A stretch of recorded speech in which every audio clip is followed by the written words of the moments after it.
j'ai toujours rêvé qu'on me mette dans une fosse commune à la fin. Ouais, ouais, j'ai toujours rêvé parce que j'ai une tante Kerguin qui m'avait dit je voudrais qu'on me mette dans une fosse commune parce que mes parents ont disparu complètement, on ne sait pas où, on ne sait pas comment, donc il n'y a pas de raison que moi j'ai une sépulture étant donné qu'eux n'en ont pas. Et je trouvais que c'était une très très belle idée, ça. Et puis j'en ai parlé une fois à une amie et j'ai dit que j'aimerais bien qu'on fasse ça pour moi. Et elle m'a dit c'est une réaction d'orgueil. Kerguin est une orpheline, elle n'a jamais connu ses parents, elle les a perdus, elle était toute gosse, hein. Elle a été recueillie par... elle a été recueillie, je crois, par... je ne sais pas si c'est des missionnaires ou je ne sais pas quoi, qui l'ont confiée à un commissaire turc qui avait chez lui d'autres filles arméniennes qui l'avaient sauvée, tu vois, hein, qui l'avaient sauvée des massacres. Et elle voulait pas aller chez... Toute petite, elle voulait pas, elle avait peur et tout. Et quand elle est entrée, elle a vu toute une nuée de petites gosses comme elle, qui étaient arméniennes, qui l'ont reçue à bras ouverts. Et alors, du coup, et après, donc, plus tard, ce commissaire a confié ses filles à un orphelinat, comme il y en avait là-bas, plein, créés par des sociétés américaines ou françaises ou autres. Voilà, donc elle n'a jamais connu ses parents et elle dit il n'y a pas de raison que j'ai droit à moi à une sépulture alors qu'eux n'en avaient pas. Et je trouve que c'était symboliquement une très très belle idée, philosophiquement c'est aussi une très très belle idée. Alors j'ai voulu récupérer cette idée, mais on m'a rabaissé mon caquet. Non mais moi par exemple je trouve proprement scandaleux que mon père soit enterré à Pantin. Qu'est-ce qu'il en a à faire de Pantin? Inzinch, Pantin, tu comprends, il est quand même de Harpert, sa terre c'est Harpert, son cimetière était là-bas, son école était là-bas, son église est là-bas, et puis il est à Pantin, complètement. Je trouve ça scandaleux, tu comprends, c'est une atteinte à un minimum de droit sur le plan humain, sur le plan... Mais tu verrais, tu ferais la démarche d'aller prendre ces... Quoi donc? Ça... Ah ben bon, ça fait... transporter là-bas... Ben, c'est plus possible parce que bon, il y a plus de 30 ans qu'il est mort et que la tombe n'existe plus, donc c'est quelque chose de bon. Mais non, parce que c'est bien d'en parler simplement, mais de là, bon, affréter un avion pour transporter ce qu'il en reste là-bas, qui d'ailleurs diplomatiquement n'est pas possible, parce que tu imagines la Turquie acceptant que les Arméniens se fassent enterrer chez eux, hein, bon.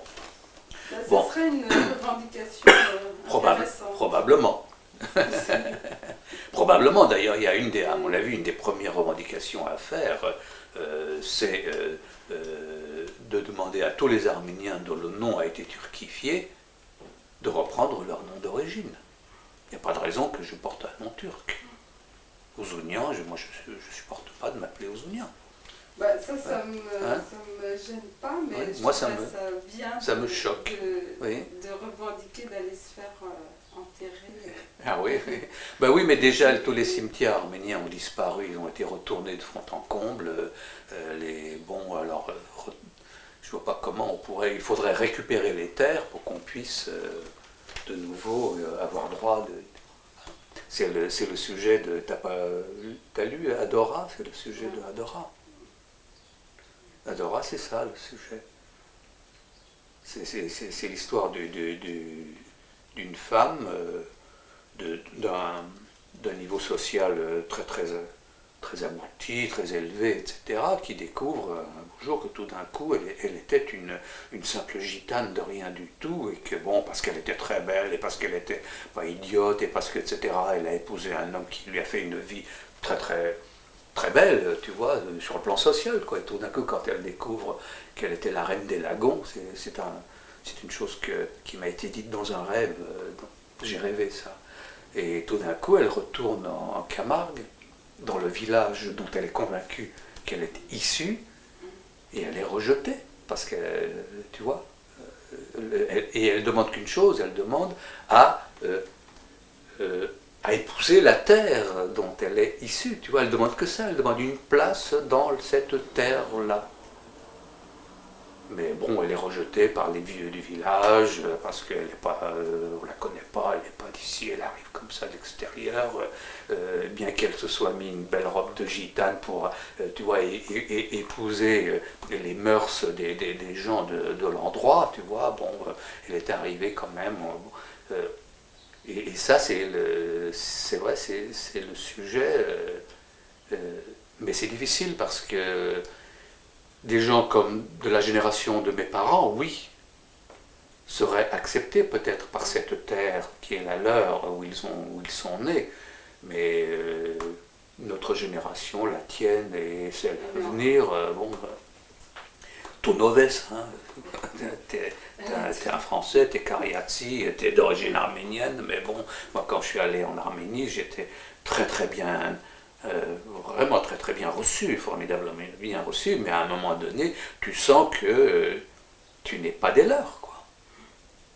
Ils ont beau te prendre dans leurs bras comme ça, te serrer en disant c'est le même sang qui circule, tu vois, bon, ils t'embrassent comme si tu venais de naître, tu vois, bon, mais à un moment donné, malgré toi, tu t'aperçois qu'il y a quelque chose que tu n'arrives pas à franchir, parce que tu es né à Paris, tu es né à Marseille, tu as été élevé à la lecture de Rousseau, de Victor Hugo, de je sais pas quoi, et qu'à un moment donné, même dans la relation que tu as avec eux, pour leur parler de choses simples, tout d'un coup tu t'aperçois que tu parles avec des références d'une civilisation qui n'est pas celle de là-bas. Tu comprends? Et tout d'un coup, tu es obligé de dire Verlaine parlait comme ça, tu comprends? Bon, tu te dis ça y est, il y a quelque chose. Alors qu'eux, ils te parlent de littérature, de poètes et d'arméniens dont tu ignores absolument tout. Tu te dis comment on va faire, quoi, c'est tout.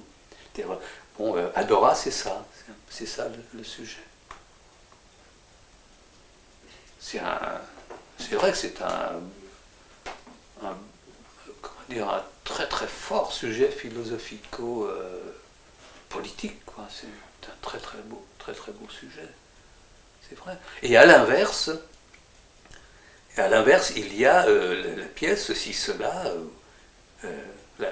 mon avant-dernière pièce, Ceci, cela, tu l'as lu? Oui. Oui, bon, c'est tout d'un coup l'inverse. C'est quelqu'un qui est ici et qui découvre tout d'un coup, parce qu'il fait une chose qui ne lui ressemble pas, dont il se dit n'être pas le responsable, et s'interroger en disant d'où me vient cette chose horrible que je viens de faire. Il est obligé de remonter dans son histoire. On a tous une histoire plus ou moins cachée, plus ou moins secrète, plus ou moins difficile à lire, hein.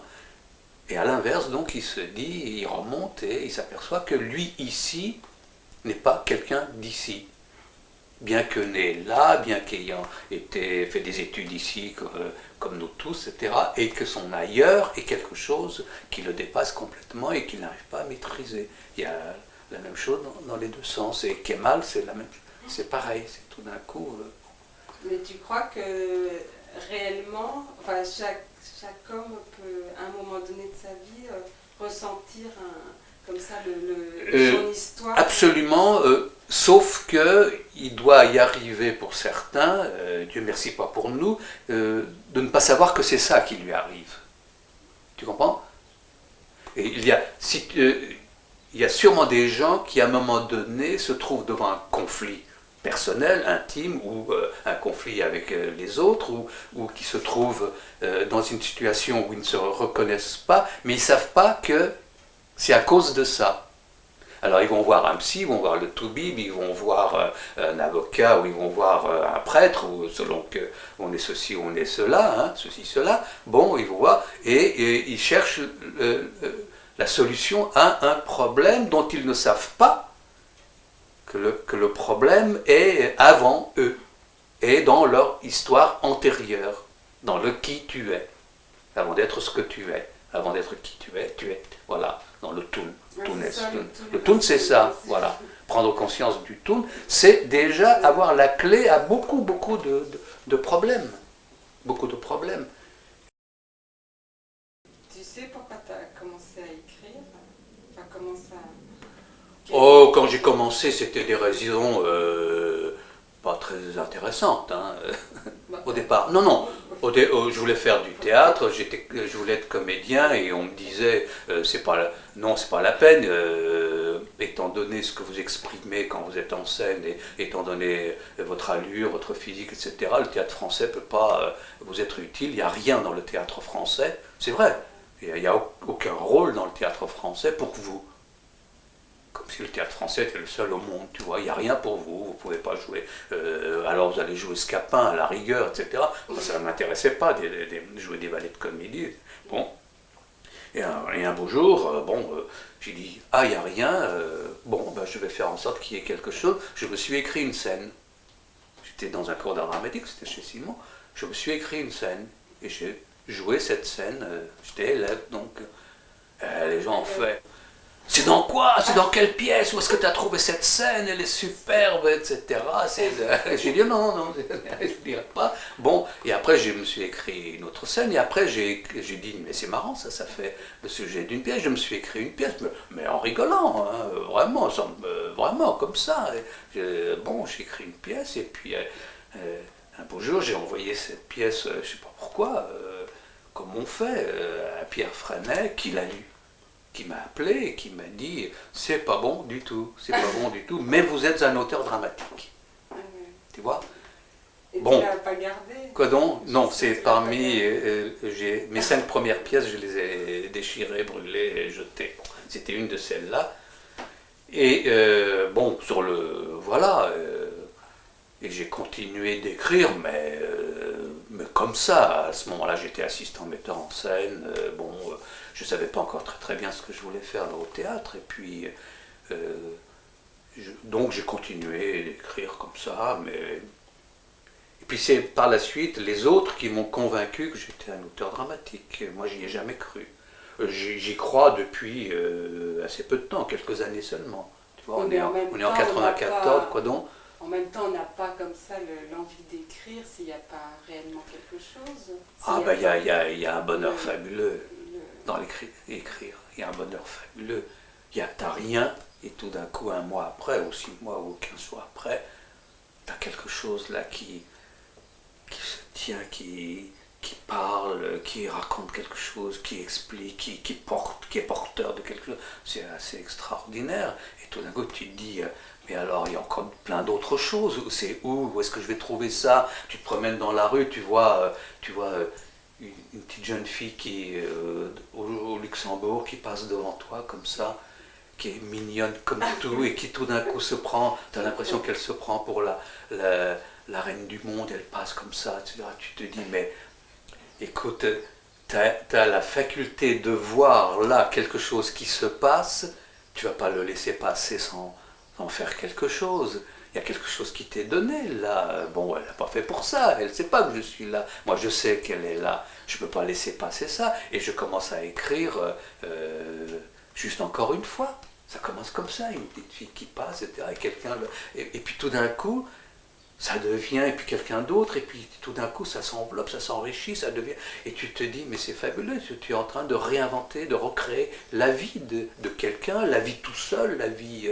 Tu vois, quand tu découvres qu'écrire c'est ça, c'est extraordinaire. Quand tu commences avec rien du tout et tu te dis mais il y a quoi après ce rien du tout? Tu t'aperçois qu'il y a encore quelque chose.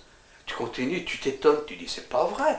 Il y avait ça donc derrière cette chose de rien du tout. À partir de quoi tu as pris ton crayon et après ça il y a encore autre chose. Et tout d'un coup ça t'oblige à te dire mais attention, tout ça c'est pas gratuit, c'est pas pour rien. Il faut que ça veuille dire quelque chose d'autre que ce petit...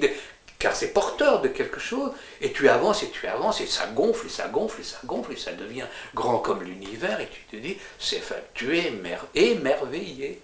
Tu te dis, c'est formidable. Et jusqu'au jour où, Dieu merci, ça m'est arrivé, parce qu'à la longue, j'écrivais pas uniquement pour écrire, ça prenait un sens très proche de nous, hein, de nos origines, de qui on est.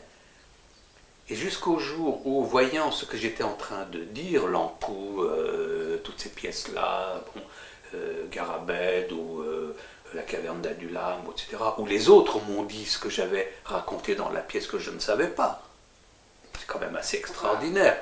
Non, non, pas l'encoupe, mais avant, je dis la caverne, par exemple. La caverne, la première, heureusement, c'est pas tous les jours dimanche, c'est un critique qui a dit ce que signifiait la pièce, que je ne savais pas que ça signifiait. C'est quand même assez fabuleux. Bon, tu t'interroges à un moment donné et tu découvres ce qui m'est arrivé, que c'est pas moi qui ai écrit.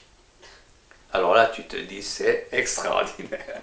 C'est absolument étonnant. Et tu sais qui écrit. Alors là, tu es heureux comme tout. Et qui c'est qui écrit? Pour moi, c'est le moi d'avant moi. Et qui sont ces moi-là? C'est tous ces... Et pour moi, hein, j'en suis convaincu, c'est que je me fais peut-être du cinéma, peu importe. Hein. L'essentiel, c'est de s'appuyer sur quelque chose à quoi on croit et qui vous permet d'avancer, d'aller de l'avant, de vivre, d'être heureux d'être quelque chose, si peu que ce soit, tu vois. Et je me suis fait à l'idée, je l'ai découvert d'abord, et après je me suis fait à l'idée d'une manière très très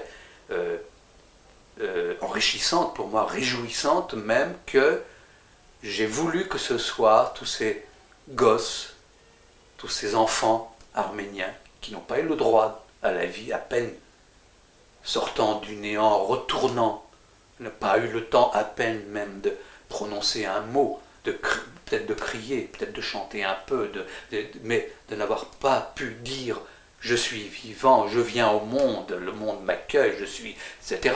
qui n'ont pas eu là. Et je me suis fait à l'idée que c'était eux qui en moi s'exprimaient. Et je peux me gourer, je m'en fous, ça n'a pas d'importance. Et voilà pourquoi je n'ai pas envie de mourir sur ce plan-là. Parce que je leur donne la parole, ils sont pas... Tu vois, et ça, pour moi, ça me propulse... Bon, au départ, c'est vrai que c'était pas ça du tout, mais Dieu merci, on change, on évolue, on se découvre, on apprend qui on est, et c'est vrai qu'il y a toute une génération, la mienne, qui a mis longtemps à reconnaître qu'ils étaient vraiment arméniens et ce que ça voulait dire qu'être arménien. On voulait, parce que issus de parents rescapés des massacres, on voulait se fondre, c'est vrai, on voulait, moi à 18-20 ans, je voulais me fondre dans toute cette société intellectuelle française que j'admirais, qui était merveilleuse pour moi. À la maison, on parlait, c'est comme ça, bon... c'est la faute de personne, je ne pouvais pas. Et j'avais envie, je me gourais complètement, j'avais envie de ressembler à tous ces jeunes camarades français qui étaient brillants, intelligents, savants, je ne sais pas, érudits, et qui parlaient de choses dont je soupçonnais même pas l'existence. Et j'avais envie d'être eux. Or, je ne savais pas à l'époque que ma grande particularité, ma grande force et ma grande qualité, sans que j'y ai aucun mérite, puisque c'est comme ça, c'était de ne pas être comme eux.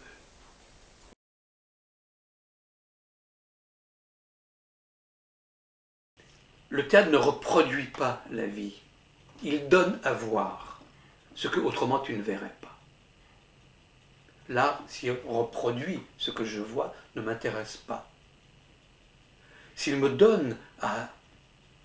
met le doigt sur quelque chose qu'autrement je ne verrais pas, alors là, c'est de là. Et le théâtre, c'est ça. Et le théâtre quotidien, j'en parle puisque, bon, on dit que j'insiste assez sur le théâtre du quotidien, avec des petites gens qu'autrement il n'existerait pas, tout d'un coup, le théâtre fait que ma concierge existe.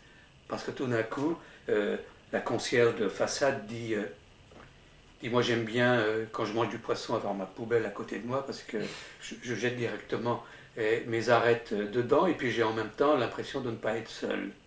Mais c'est fabuleux, non? Tu trouves pas que le théâtre tout d'un coup te donne et que tout d'un coup, je suppose, une spectatrice, etc., va dire mais c'est idiot, je fais la même chose et je ne me suis jamais rendu compte que je le faisais à cause de ça.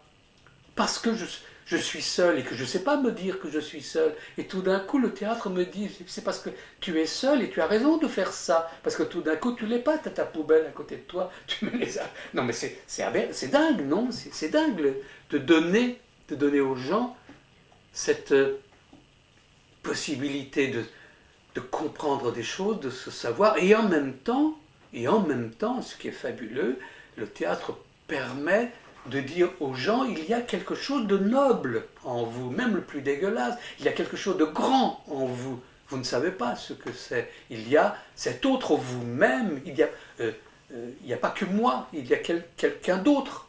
Moi cache quelqu'un d'autre. Et si le théâtre peut donner un petit peu le sentiment aux gens que il y a quelque chose de digne en eux, même quand ils sont dégueulasses, même quand ils peuvent dire, il y a quelque chose d'autre. Le théâtre, oui. Le théâtre, c'est vraiment la plus belle, la plus extraordinaire forme de relation avec l'autre et de révélation de soi-même. D'ailleurs, quand on écrit, tout d'un coup tu dis oh, pourquoi j'ai écrit ça? Mais c'est pas vrai. Moi, ça m'est arrivé. Quand j'ai terminé d'écrire, je parle que de moi, mais c'est arrivé à d'autres. Hein, bon, je suppose en tout cas, quand j'ai écrit la dernière réplique de mort d'un oiseau de proie, je me suis levé de ma table, j'ai tourné en rond comme un con et j'ai pleuré. Je dis mais pourquoi tu as fait ça? Pourquoi tu as écrit ça? C'était un autre, tu vois.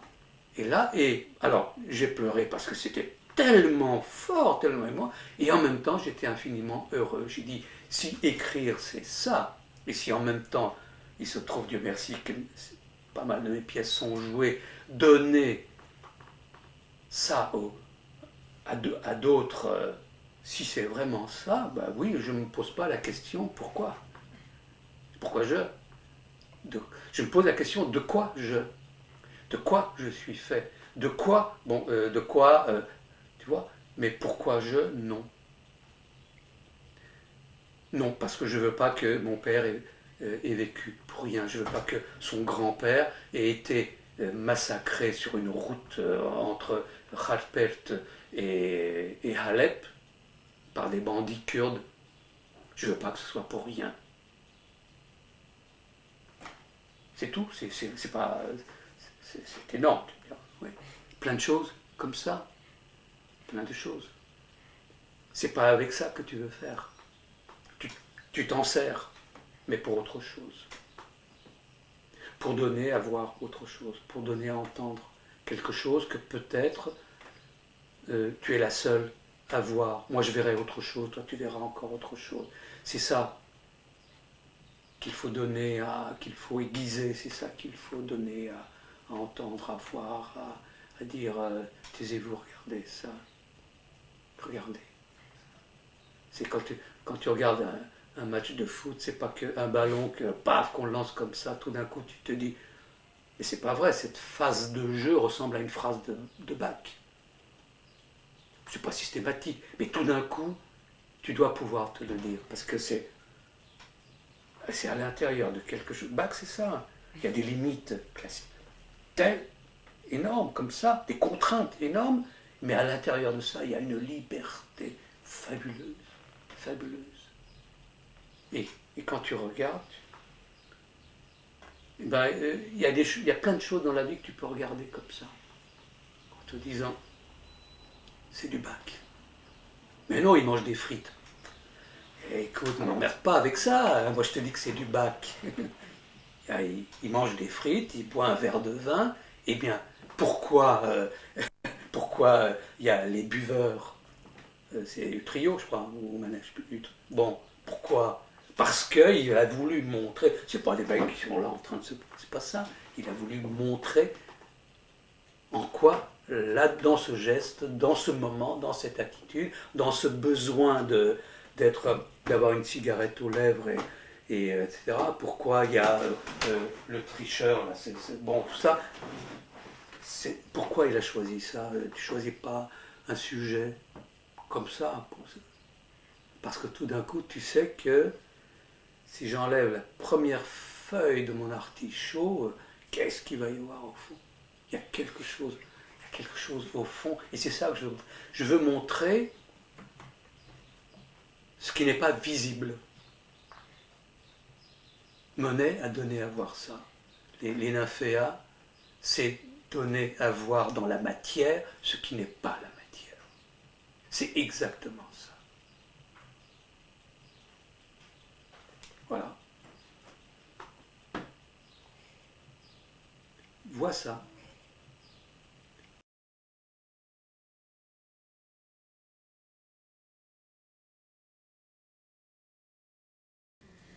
Je suis troublé à l'idée qu'il faudra m'arrêter un jour d'écrire 2015, tentative 3, qui est là, qui est terminée. Car je ne pense pas pouvoir jamais réussir ce que j'ai entrepris là, trouver ce que je cherche. Cet ouvrage ne peut pas avoir de fin, et pourtant il faudrait le terminer, ou qu'il s'arrête de lui-même par une force des choses. Comment, en effet, pourrait-il naître de nouveau en moi? Ce nouveau dont j'ai le plus grand souci, sans lequel tout ce que j'ai entrepris se refermerait sur lui-même. Ce nouveau en moi, non pour me recréer, mais pour qu'il soit une proposition, une voie nouvelle peut-être qu'on mettrait au grand jour. On ne crée pas, jamais.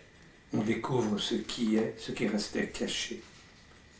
Avoir le courage d'être patient alors que tout nous est compté. Qu'est-ce qui en vérité fait obstacle? Rien que nous-mêmes. Il faut commencer par se débarrasser de soi, disais-je. Il faut en vérité commencer par se haïr soi-même pour s'ouvrir à autre chose. Que ce soit quelqu'un, un idéal, une pensée secrète, le mot qui manque. Et je l'ai trouvé à la fin de 2015. Être transformé à l'image de ce quelqu'un, cet idéal, cette pensée, pour les mettre au monde, leur donner le jour. Mais j'ai trop tôt compris que je n'y arriverai jamais. Alors c'est vrai, pourquoi ne pas arrêter là? Parce que je désire m'enfoncer encore davantage, car on peut toujours encore un peu. Le dernier jour, la dernière heure ne viennent pas. On peut pousser encore un peu plus loin, éternellement, sans discontinuation, même si c'est par secousse. À toute certitude, à chaque affirmation, il est possible de répondre « Et alors ?» Même si on finit par remonter à Dieu, surtout si. Voilà deux choses que je trouve là, mais surtout cette phrase de 2015. Mais t'as jamais le sentiment d'être dépassé par tout ça? Oui, le sentiment, j'ai souvent le sentiment que tout ce que je dis là, que j'écris, je remplis des cahiers, tout ça, c'est peut-être d'une banalité, d'une futilité, d'une vanité peut-être, sûrement. Et cette conscience-là me donne l'envie de poursuivre pour aller peut-être à trouver, je ne sais pas si, à ce quelque chose qui est la seule raison pourquoi il t'est donné encore de vivre, pourquoi il m'est encore donné de vivre.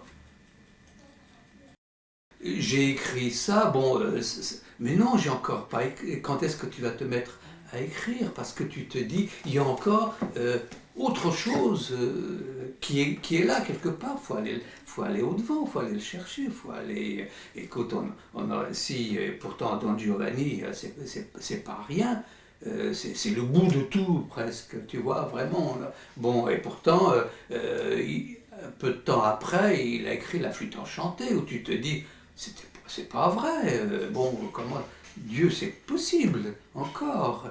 Et pendant qu'il travaillait à la flûte enchantée, il travaillait en même temps au requiem, et puis il composait le plus beau des concertos qui soit, le concerto pour clarinette. C'est tout ça, c'est dans le même mois pratiquement, tu vois. Il écrivait La Clémence de Titus, son dernier opéra. Tout ça, c'est dans les 2 derniers mois de sa vie. Pourquoi? Et il écrivait cette chose cette œuvre religieuse absolument fabuleuse, qui est d'une simplicité, l'Ave Verum, qui est la chose la plus pure, le joyau le plus pur en musique qu'on puisse faire. Ça dure 3 minutes, mais c'était bon. Et tout ça, pourquoi pour nous, pour que nous puissions en parler, pour que nous puissions nous en nourrir, pour que nous puissions nous remplir de quelque chose d'autre que autrement ce serait quoi? Tout ça pour donner un sens à notre existence, à ton existence, etc. Tout ça pour nous donner le bonheur d'être vivant. Le bonheur d'être vivant. Quand tu te dis comment je pourrais me passer, quand je serai plus de ce monde, de Mozart, comment je vais faire? De Mozart, de toi, des uns et des gens des choses que j'aime et des gens que j'aime. Quand je serai plus de ce monde, comment je vais faire pour vivre sans tout cela? Puisque je peux vivre, voilà les grands bonheurs de... C'est vrai, c'est... Pourquoi s'inquiéter de savoir si Dieu existe ou pas? Mozart a existé, tu existes, Chouchan existe, Zaven, tout ça existe. Ça coupe court absolument à tout, à toutes les interrogations. Pourquoi si tard? Parce que si tard, tout d'un coup, mon bonheur est infiniment plus grand, parce qu'il est arrivé à un moment de l'existence, à un moment de la course, et qui a fait que ma course aurait pu s'arrêter, et elle ne s'arrête pas, elle commence. C'est un nouveau commencement. J'aurais pu mourir, et c'est un nouveau commencement. Voilà. C'est... Donc, tu regrettes rien. Enfin, il y a... Qu'est-ce que je devrais... Non, la seule chose la seule grande chose que je regrette, il y en a plein des choses que je regrette. Je regrette, encore que c'est une idée aussi un peu fallacieuse, je regrette de ne pas être là-bas, de ne pas vivre là-bas, de ne pas mourir là-bas. Je regrette, mais ça c'est Non, la seule grande chose que je regrette, c'est de n'avoir pas... Je te l'ai dit, de n'avoir pas tiré ce que j'aurais dû demander que me donne mon père, que me donne ma mère. Ça, je regrette infiniment, mais pourquoi si tard? Parce que pas plus tôt, c'était pas possible plus tôt.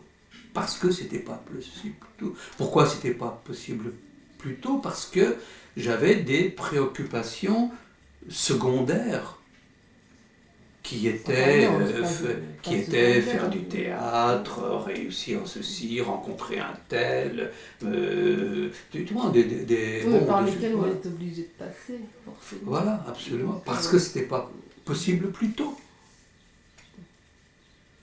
Voilà pourquoi si tard.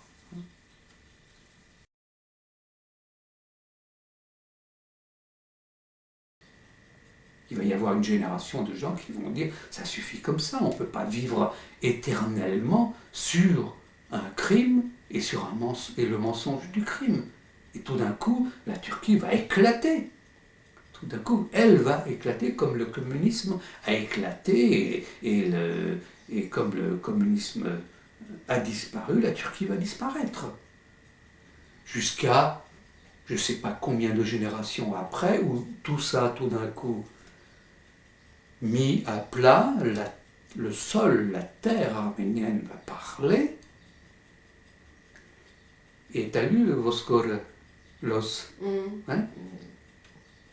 Et que tout d'un coup, tous les Turcs vont avoir un os sous le bras en disant « Dans mon jardin, j'ai découvert un os, dans ma cave, il y avait un os, puis le lendemain, il y en avait un autre, et puis il y avait le sang, etc. » Et tout d'un coup, le sang de la terre va parler. Et à ce moment-là, probablement, il y aura une autre sorte de Turquie, il y aura d'autres Turcs qui n'auront rien à voir avec les criminels, avec les menteurs, avec les falsificateurs de l'histoire, comme les falsificateurs de la religion ou de l'idéologie communiste, forcément. Car au fond des choses, le communisme, c'est quoi? Que L'application, c'est la récupération de la parole du Christ. Partagez, aimez-vous les uns les autres, et partagez ce que vous avez avec ceux qui n'ont pas. C'est exactement les paroles du Christ. Bon, l'ennui, c'est que Marx est passé là-dessus, il a oublié que l'homme était un homme, que l'homme avait une âme, que l'homme avait un cœur, avait une chair, et que si tu le piquais, ça saignait. Si tu lui mentais, tu le torturais, etc. Il n'a pas tenu compte de ça. Il a fait des calculs d'apothicaire en disant un ouvrier travaille tant d'heures, il y a tant d'heures qui reviennent à temps, il y a tant d'heures qui vont au patron, il y a tant d'heures qui vont, etc. Bon, on ne raisonne pas sur la nature humaine comme ça. Même si c'est pour vouloir, et surtout si c'est pour vouloir le bonheur de l'humain. C'est pas comme ça qu'on fait. Bon.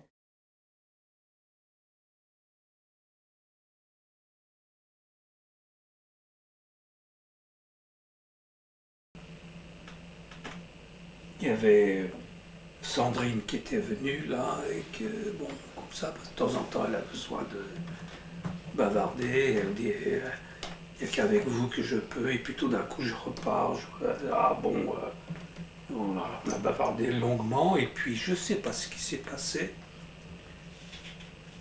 Et puis subitement, une grande tristesse s'abattit sur moi, et je dis, je suis triste, je ne sais pourquoi.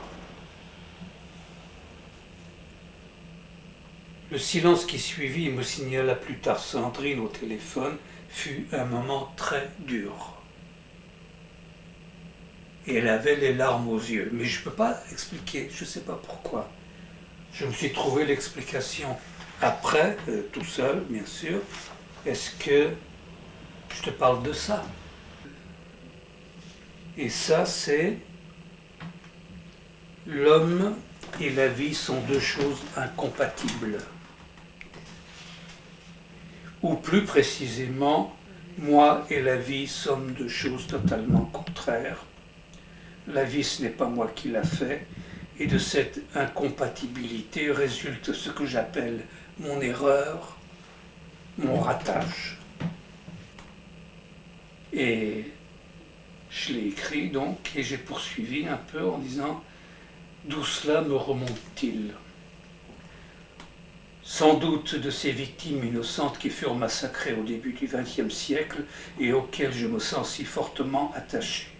Je ne peux pas vivre les choses comme elles sont, la vie. Ces enfants Jésus, assassinés dans l'espoir de supprimer, s'il se pouvait, le Christ encore une fois, qui, par mon intermédiaire, me plaît-je à croire, prennent la parole, à présent m'attirent à eux, m'appellent, me tuent. C'est ça qui m'est tombé sur la tête. Cette nuit, j'avais mal au ventre, rien qu'à l'idée que la vie n'était pas faite pour moi, car, comme je l'ai déjà écrit, je suis mort en 1915. Ne cherche plus. Mon erreur vient de là, et pour la première fois, je dis mon ratage. Je suis mort en venant au monde, et pourtant je vais devoir mourir une fois encore, car qu'ai-je à faire ici? Souvent cette question est venue me tarabuster, m'empêcher d'être parmi les autres comme tout un chacun, mais cette grande tristesse qui s'abattit sur moi hier venait de ce qui m'a paru soudain très clairement, alors que je le ressentais déjà. Hier, je l'ai su. L'homme, moi, et la vie sont deux choses incompatibles. C'est elle la vie la plus forte qui me rejette, qui m'abandonne sur le bord de la route. Je me figurais que c'étaient les gens, ceux qui, comme moi, travaillent à la même chose, mais non. En me mêlant à eux, je les empêchais de conduire une carrière, de mener leur vie, une vie qui n'est pas la mienne, certes, mais non. La vie n'est peut-être pas la même chose pour tout le monde, et c'est quoi? Une rémission. Et rémission est le titre de ce livre que je suis en train d'écrire. Donc je ne le verrai pas écrit, tu vois. Bon, donc je continue encore un tout petit peu plus tard. C'était avant-hier, nous sommes aujourd'hui et j'ai envie de me relancer. Non, docteur, je ne suis pas dépressif. J'ai fait un constat, je l'accepte. À la limite, il me rassure puisqu'il m'explique les choses, il me les fait comprendre. Le pire, c'est de ne savoir pourquoi. On dort mieux quand on sait. Désormais, j'aurai la réponse immédiate toute prête et cela me soulagera, j'espère. Cela me permettra de garder mes distances. Cela ajoutera peut-être à mon regard. Je verrai ce qui est invisible. Ce n'est pas la hauteur, c'est la pente qui est terrible, dit Zarathustra. C'était avant-hier, je veux être à demain. Et je serai à demain. Qu'est-ce qui peut m'en empêcher? Je ne crains qu'une chose, qu'Élisabeth meure avant moi. Le reste n'est que le monde. Le monde où, depuis un long temps déjà, je ne pose plus le pied. 10 000 singes n'ont pas réussi à me percer le cœur. La vie est une chose qu'il faut surmonter. Silencieux et solitaire, je ne me forcerai pas pour être grand ou unique. Je rirai tout de même quand la chose sera drôle. Je ne pleurerai pas quand elle sera à pleurer. Aujourd'hui n'est déjà plus, je me sens porté. Non, docteur, je ne délire pas, je suis seulement triste.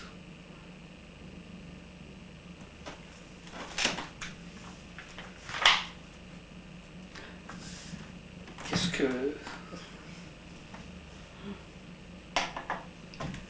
Réponds-moi. Qu'est-ce que tu veux que je dise d'autre?